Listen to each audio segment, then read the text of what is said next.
જે આ જાડી ચાવડીના જે અધિકારીઓ છે એમને આ મીડિયાના માધ્યમથી હું ચેતવા માંગુ છું કે ઝડપી જાગો અને દરેક ગામની અંદર પૂરતું પીવાનું પાણી અને જરૂરિયાત પૂરતું પીવાનું પાણી આપવામાં આવે એવી અમારી આજે મીડિયાના માધ્યમથી પણ રજૂઆત કરી. એક તરફ સરકાર વિકાસના દાવા કરે અને બીજી તરફ સરહદના ગામોમાં આજે પણ લોકો એક એક ટીપા પાણી માટે ભટકી રહ્યા છે. નવાઈની વાત એ છે કે સમસ્યા નવી નથી. ગ્રામજનો વર્ષોથી રજૂઆત કરી રહ્યા છે. સરપંચો અધિકારીઓના દરવાજા ખટખટાવી રહ્યા છે.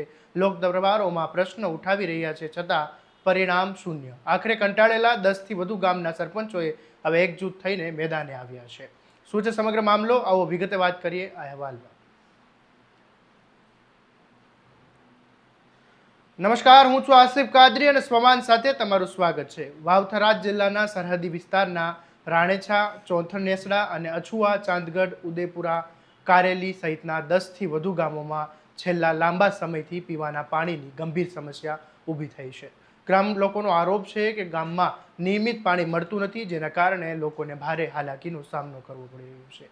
સ્થિતિ એવી બની ગઈ છે કે ભર ચોમાસામાં પણ લોકોને પીવાના પાણી માટે વલખા મારવા પડી રહ્યા છે. પાણી માટે મહિલાઓ અને ગામ લોકો કલાકો સુધી રાહ જોઈ રહ્યા છે. અનેક ગામોમાં પાણીનો પુરવઠો અનિયમિત હોવાથી રોજિંદુ જીવન પણ પ્રભાવિત થઈ ગયું છે.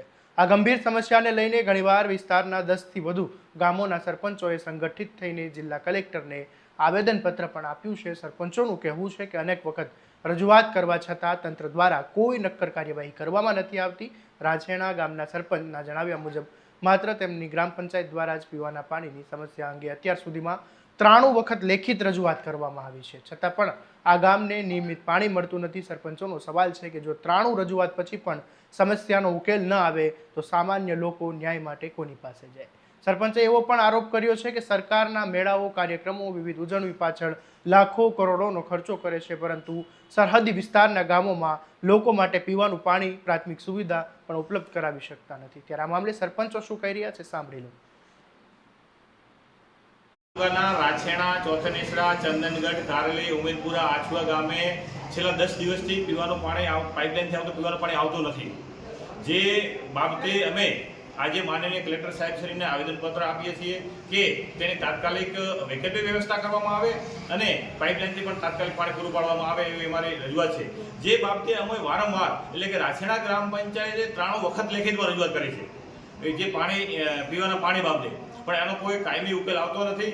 જે આ જાડી ચાવડીના જે અધિકારીઓ છે એમને આ મીડિયાના માધ્યમથી હું ચેતવા માંગુ છું કે ઝડપી જાગો અને દરેક ગામની અંદર પૂરતું પીવાનું પાણી અને જરૂરિયાત પૂરતું પીવાનું પાણી આપવામાં આવે એવી અમારી આજે મીડિયાના માધ્યમથી પણ રજૂઆત કરી. આજે લગભગ 10 દિવસથી ઉમેદપુરા ગામે પીવાના પાણીની ખૂબ જ ગંભીર સમસ્યા સર્જાઈ છે.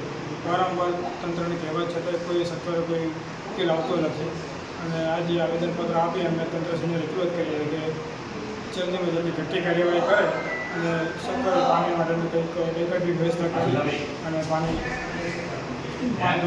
પીવા માટે. લોકોના જણાવ્યા અનુસાર અધિકારીઓ દ્વારા અનેક વખત આ વિસ્તારમાં લોક દરબારો યોજાયા, અરજીઓ સ્વીકારવામાં આવી અને પ્રશ્નોના નિરાકરણના દાવા પણ કરવામાં આવ્યા, પરંતુ ધરણીધર વિસ્તારના ગામોમાં પાણી પીવાના સમસ્યા આજે પણ યથાવત છે. લોકોમાં ભારે રોષ જોવા મળી રહ્યો છે અને ગામ લોકોનું કહેવું છે કે પાણી જેવી મૂળભૂત જરૂરિયાત માટે પણ વારંવાર અધિકારીઓના ચક્કર કાપવા છતાં જવાબદારો સામે કોઈ કાર્યવાહી થતી નથી, જેના કારણે લોકોમાં તંત્ર પ્રત્યેનો જે વિશ્વાસ છે તે પણ ઘટતો જોવા મળી રહ્યો છે. સરપંચોએ જિલ્લા કલેક્ટરને રજૂઆત કરીને પાણીની સમસ્યાનો તાત્કાલિક ઉકેલ લાવવા માટે અને નિયમિત પાણી પુરવઠો શરૂ કરવા માટે અને બેદરકારી દાખવનાર અધિકારીઓ સામે કડક કાર્યવાહી કરવાની માંગ કરી છે. હવે જોવાનું એ રહેશે કે કલેક્ટરને આપવામાં આવેલી આ રજૂઆત બાદ તંત્ર જાગશે કે પછી સરહદના લોકો હજુ પણ પાણી માટે સંઘર્ષ કરતા રહેશે. આવા દરેક અપડેટ જોવા માટે તમારા સ્વમાનને ફોલો અને સબસ્ક્રાઇબ કરી દેજો અને આ વિડીયોને વધુમાં વધુ શેર કરવાનું ભૂલતા નહીં. નમસ્કાર.